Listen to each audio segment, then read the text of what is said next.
एक बार जो जिन्हें सुन ले वह आत्म मंथन करने पर मजबूर अवश्य होता है। वह राष्ट्रीय अध्यक्ष सिद्धाश्रम की रत्न पूजनीय संध्या दीदी जी। इस 4 पंक्तियां हैं। इस भारत की आन बान और शान है संध्या दीदी जी। ये कहते हुए मेरा भी सीना चौड़ा हो रहा है, मुझे गर्व हो रहा है। इस भारत की आन बान और शान है संध्या दीदी जी। घोर तमस में एक ज्योति के समान है संध्या दीदी जी। देशभक्ति और जनहित का तूफान है संध्या दीदी जी। नशा मुक्त भारत की एक पहचान है संध्या दीदी जी। भारत की हर एक मुश्किल का निदान है संध्या दीदी जी। बेईमानी का करने अंत ईमान है संध्या दीदी जी। हर बहना हर माता का सम्मान है संध्या दीदी जी। भारत देश को गुरुवर का वरदान है संध्या दीदी जी। राष्ट्रभक्ति और जनहित का परवान है संध्या दीदी जी। देशवासियों की आशा अरमान है संध्या दीदी जी। और देश नहीं चल पाएगा इन लंपट और बेईमानों से, देश चलेगा जिनसे, वही कमान है संध्या दीदी जी, वही कमान है संध्या दीदी जी। इन्हीं भाव की पंक्तियों के साथ भारतीय शक्ति चेतना पार्टी की राष्ट्रीय अध्यक्ष सिद्धाश्रम रत्न पूजनीय संध्या दीदी जी के चरणों में निवेदन करेंगे। हम सबको अपने आशीर्वचन प्रदान करें। बोलो सतगुरु भगवान की जय। कार्यक्रम कवर का हम तुम्हारे साथ हैं। संध्या दीदी संघर्ष करो, संध्या दीदी संघर्ष करो, हम तुम्हारे साथ।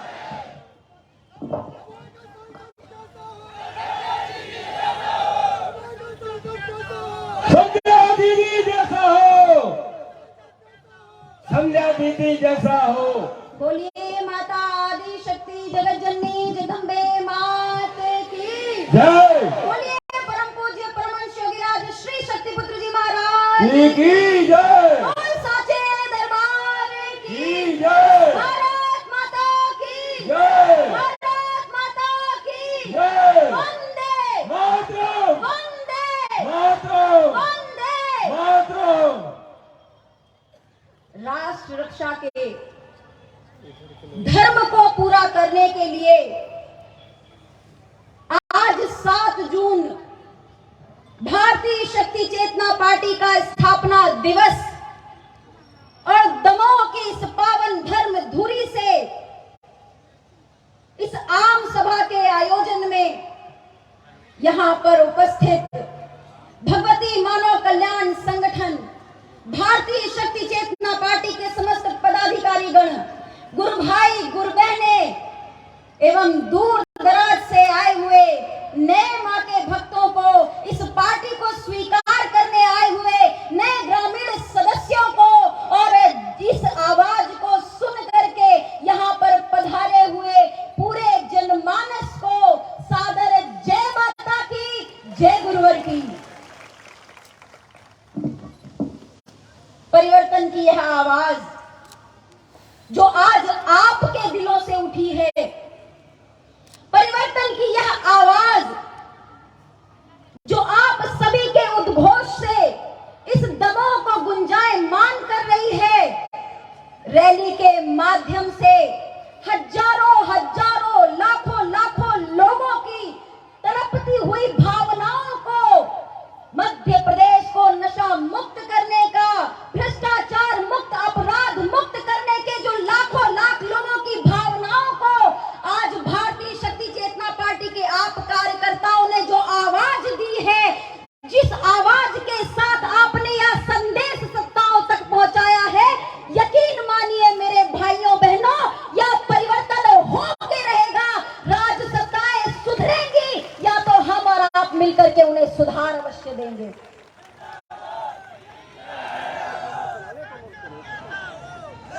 दीदी जैसा हो।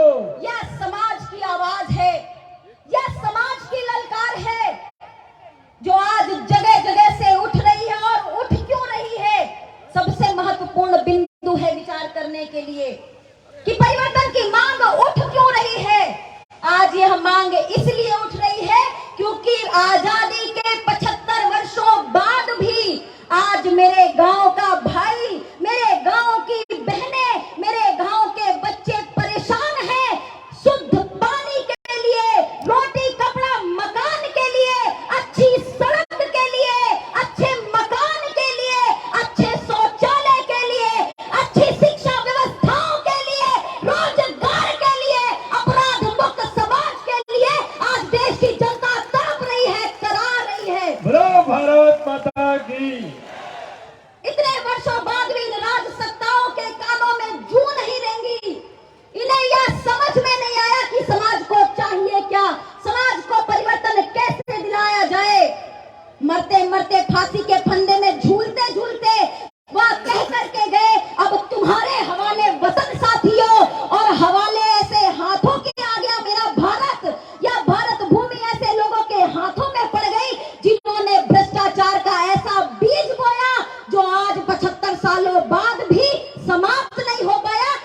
जड़ें कोई काट नहीं पाया, मगर अब इंतजार खत्म हो चुका है।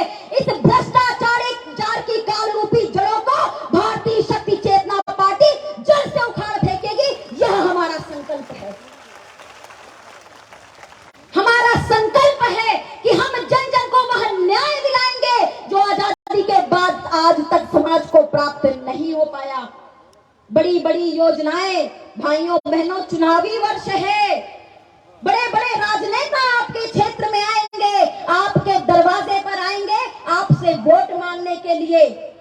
एक बार विचार कर लेना, इतने वर्षों से आपने बदल बदल करके भारतीय जनता पार्टी को मौका दिया, आपने कांग्रेस को मौका दिया, मगर आज भी आपके हाथ खाली के खाली है। आज भी आपकी पीढ़ियों का कल्याण करने की कोई योजना नहीं आई है। अपने पीढ़ियों के भविष्य का विचार कर लेना भाइयों बहनों। रोटी कपड़ा मकान के लिए आज जैसे तरस रहे हो, इसके लिए विचार कर लेना। अगर दोबारा भाजपा या कांग्रेस को वोट दिया तो आगे आपके आने वाली पीढ़ियां भी रोटी कपड़ा और मकान को ही तरसती रह जाएंगी, शिक्षा और स्वास्थ्य के लिए तरसती रह जाएंगी। चुनावी वर्ष आ रहा है, आपको भड़काने की बातें की जाएंगी, आपको बांटने और काटने की बातें की जाएंगी।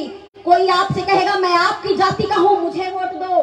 कोई आपसे कहेगा मैं आपके धर्म का हूं, मुझे वोट दो। कोई तो राजनीति के लिए धार्मिक दंगे भी करवा देगा। मैं कहना चाहती हूं मेरे क्षेत्र वासियों से, मेरे मध्य प्रदेश वासियों से, दंगे में मत उलझना। मुसलमान मरे या हिंदू मरे, आपके घर का मरेगा, उन राजनेताओं का कोई बाल भी बाका नहीं होगा। उनके घर का कोई नहीं जलेगा दंगे की आग में, उनके घर का कोई भी बच्चा नहीं कटेगा तलवारों से। आपके घर के बच्चों की जान जाएगी, आपके घरों की झोपड़ियों में आगे लगेंगी। दंगों में कभी मत पड़ना, क्योंकि अब आएंगे वो दिन जब आपको धार्मिक बातों में बांटा जाएगा।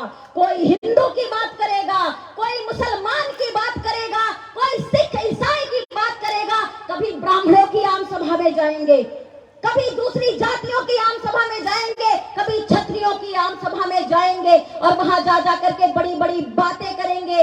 इन बातों पर विचार मत करना, विचार केवल मानवता पर करना और राष्ट्र के बारे में करना। अपने वोट को कंबल और पैसे और शराब में मत बेचना भाइयों बहनों।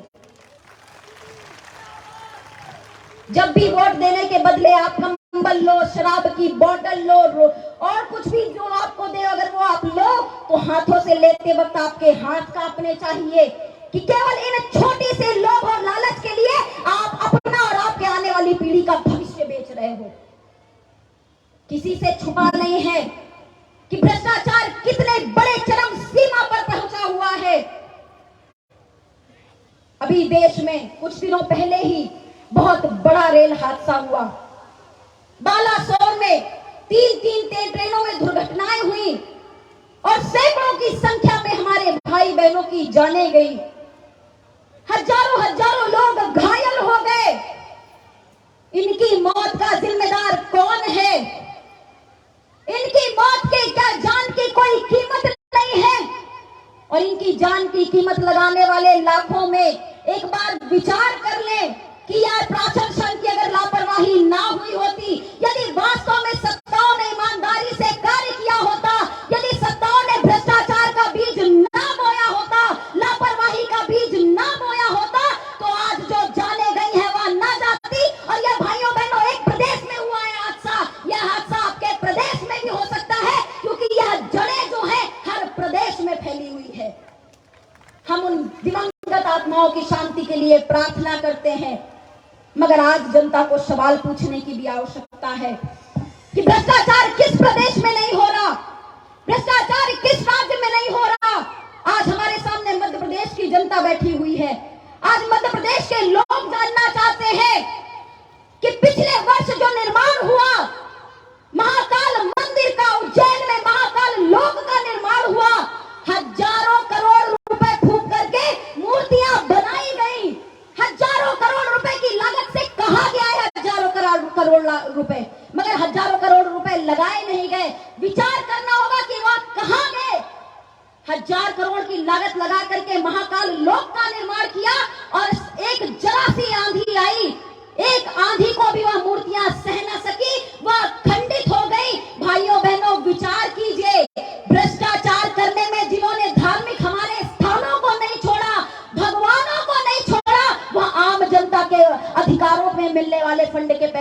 ऐसा दुरुपयोग करते हैं। संध्या दीदी करो, आप विचार कीजिए। और यह एक प्रमाण है, मध्य प्रदेश की जनता आगामी चुनाव में जवाब देगी, क्योंकि हम भूले नहीं हैं व्यापम घोटाले को, हम भूले नहीं। माननीय मुख्यमंत्री जी, खूनी घोटाला था वो, उसके लिए जनता जवाब मांगेगी आपसे। हम भूले नहीं मंदसौर में जो किसानों के ऊपर गोलियां चलाई गई, किसानों के अधिकारों की जो हनन किया गया, हम वह भी नहीं भूले, जनता भी नहीं भूली है। बड़े बड़े घोटाले, भर्तियों में घोटाले, स्वास्थ्य शिक्षाओं के प्रति घोटाले। हम तो सीएम राइज स्कूल बना रहे हैं, बड़े बड़े स्कूल बनाने का दावा करते हैं, विज्ञापन में लाखों रुपए फूंक दिए गए। वास्तविक स्थिति क्या है? एक आधे विज्ञापन में जो स्कूल दिखाए गए हैं, आप चले जाओ क्षेत्र में, एक आधे जो विज्ञापन के लिए स्कूल दिखाए गए, उनके अलावा जितने विद्यालय बने हैं, उनमें जाकर के आप जब देखोगे तो आपको वास्तविकता से एहसास हो जाएगा कि इसके नाम पर भी कितना बड़ा भ्रष्टाचार मध्य प्रदेश की धरती पर हुआ है। संध्या दीदी, संध्या दीदी। आज लाडली बहन योजना के नाम पर महिलाओं के लिए कह रहे हैं कि हम तुम्हारे साथ हैं, हम 1,000 रुपए तुम्हारे अकाउंट में डाल लेंगे। महिलाओं के लिए लंबी लंबी लाइनें लग गई बैंक के सामने, अपने कोई आधार कार्ड सुधरवा रहा है, कोई खाते का अपना नाम लिखवा रहा है, सुधरवा रहा है। अरे हम लाडली योजना चलाएंगे। मैं कहना चाहती हूँ माननीय मुख्यमंत्री जी से, आप 1,000 डाल लीजिए, और चाहो आपके पास पैसा हो तो 10,000 डाल लीजिए, मगर जब तक उसके घर के आदमी को आप नशा मुक्त नहीं करोगे, आपका मध्य प्रदेश आप नशा मुक्त नहीं करोगे, उस 1,000 रुपए के जाते ही वहां शराब पीने वाला उसका आदमी उस पैसे को निकालेगा और 2 दिन में फूंक करके आपके लाडली योजना की ऐसी की तैसी करके रख देगा। दमन का सांसद कैसा हो? दीदी जैसा हो, दमन का सांसद कैसा हो? संध्या दीदी नहीं रह जैसा पाएंगी हो। बेटियां सुरक्षित, नहीं रह सकती बेटियां सुरक्षित अगर आपने प्रदेश को नशा मुक्त घोषित नहीं किया, आपने प्रदेश को अपराध मुक्त घोषित नहीं किया। अपराधियों को संरक्षण, माफियाओं को संरक्षण, और बातें कि हम 10 फीट नीचे जमीन के अंदर गाड़ देंगे। योगी आदित्यनाथ जी की कॉपी करने का प्रयास मत कीजिए, आप नहीं कर पाएंगे। यदि कुछ वास्तव में कर सकते हैं, भू माफिया के खिलाफ कार्य कीजिए, अपराध माफिया के खिलाफ काम कीजिए, शराब माफिया के खिलाफ काम कीजिए, भ्रष्टाचार करने वाले लोगों के खिलाफ काम कीजिए, और मध्य प्रदेश को कुपोषण से मुक्त कीजिए। आज भी गांव में आप जाकर के देखेंगे, मध्य प्रदेश कुपोषण के मामले में पूरे देश भर में दूसरे नंबर पे पहुंच चुका है। कुपोषण बढ़ता चला जा रहा है, कौन इसके प्रति जिम्मेदार होगा? गौ अभ्यारण्य के लिए भारतीय शक्ति चेतना पार्टी के कार्यकर्ताओं ने अभी कुछ ही दिन पहले यहां पर ज्ञापन जगह जगह पर सौंपे। गायों की रक्षा के लिए हम तो कर्तव्यनिष्ठ हैं, हम तो उनकी रक्षा के लिए आवाज उठा रहे हैं, हम तो गौ उद्योग लगाने के लिए जाने कब से आवाज उठा रहे हैं, हम तो कब से कह रहे हैं कि प्रदेश में गौ सेवा को बढ़ावा दिया जाए, गौ उद्योगों को बढ़ावा दिया जाए, मगर वह बढ़ावा शराब और सिगरेट बनाने वाले लोगों को दे रहे हैं। गौ अभ्यारण्य के लिए हमने आवाज उठाई, गौ सेवा के लिए हमने आवाज उठाई, मगर उनके कानों में जू तक नहीं रहेंगी। मगर जब चुनाव आएगा भाइयों बहनों, तो उनके घोषणा पत्र को उठा के देखना, उनकी सभाओं में की हुई, रैलियों में किए हुए वादों को जरूर सुन लेना। गाय के नाम पर आपसे वोट मांगने जरूर आएंगे, और प्रतिदिन यहाँ से गाय कत्ल करके जगह जगह भेजी जाती है। पूरे देश में, अपने देश का, सभी विश्व में अपना देश नंबर 1 बीफ के एक्सपोर्ट में है। शर्म आनी चाहिए इन राजनेताओं को कि जिन गौ माता की हम सेवा करते हैं, उनको काट काट करके खुद तो मांस का भक्षण देश में करवा ही रहे हैं, दूसरे देशों में भी गाय के मांस को भेजा जा रहा है। इसके प्रति आवाज कौन उठाएगा? भ्रष्टाचार, जिस विभाग में देख लो भ्रष्टाचार, बिना 1 रुपए दिए आपका कोई काम नहीं हो पाएगा। किसी भी क्षेत्र में चले जाओ, प्रशासनिक कोई काम होगा, आप नहीं करवा सकते। एक रिपोर्ट लिखानी होगी, आप नहीं लिखवा सकते बिना भ्रष्टाचार का पैसा दिए हुए। राजनीति करने के लिए समाज सेवी होना आवश्यकता है, मगर यह राजनेता समाज सेवी नहीं है। हम शुरुआत ही समाज सेवा से की। गुरुवर ने सबसे पहले हमें समाज सेवा का पाठ पढ़ाया, हमें यह बताया कि पहले समाज की सेवा करो, समाज के साथ जुड़ो, समाज के जो वास्तविक मुद्दे हैं उनको उठा करके जनता के बीच में जाओ, तब वास्तव में तुम राजनीति में आने के योग्य बन पाओगे। 25 वर्षों से हमने समाज के सेवा के कार्य किए और फिर जब लोगों के बीच से आवाज उठने लगी कि हमें अब तीसरा विकल्प चाहिए, हम कब तक इन भ्रष्ट राजनेताओं के, इन शराब माफियाओं के संरक्षण में चलने वाली सरकारों के पीछे चलेंगे, तब भारतीय शक्ति चेतना पार्टी का गठन भ्रष्टाचार मुक्त, अपराध मुक्त, भयभूत भ्रष्टाचार से मुक्त समाज को एक सुंदर व्यवस्थित समाज देने का संकल्प लेकर के किया गया। आज यह विचारधारा गांव-गांव, घर-घर तक पहुंच रही है। लोग कई बार सवाल कर देते हैं, अरे इतने वर्षों से आप चल रहे हैं, आप इतने वर्षों से आवाज उठा रहे हैं, क्या हो गया? आपका तो एक भी सीट नहीं निकल रही, आपके तो एक भी लोग नहीं निकल रहे, आप कब जीतेंगे? तो हम उनसे कहते हैं भैया, पहली बात कि हमने सत्ता सुख भोगने के लिए पार्टी बनाई ही नहीं, हमने समाज के मुद्दों को उठाने के लिए आवाज पार्टी बनाई है। या तो यह सरकारें मान ले, नहीं तो समाज स्वयं इन्हें हमारा साथ देकर के उत्तर अवश्य दे देगा। दीदी करो। हम राजनीतिक सुख भोगने के लिए नहीं आए। और दूसरी बात, हार जीत से वैसे तो हमें मतलब ही नहीं है, मगर यदि जीत की परिभाषा जानना ही चाहते हो तो हमारे लिए हर एक दिन जीत का है। क्योंकि जब हम समाज के बीच में जाते हैं और एक भी व्यक्ति उठ करके यह कह देता है गांव का, भैया आपके जैसी पार्टी नहीं देखी, दीदी आपके साथ हम भी चलने को तैयार हैं, हम उसी दिन एक जंग जीत जाते हैं।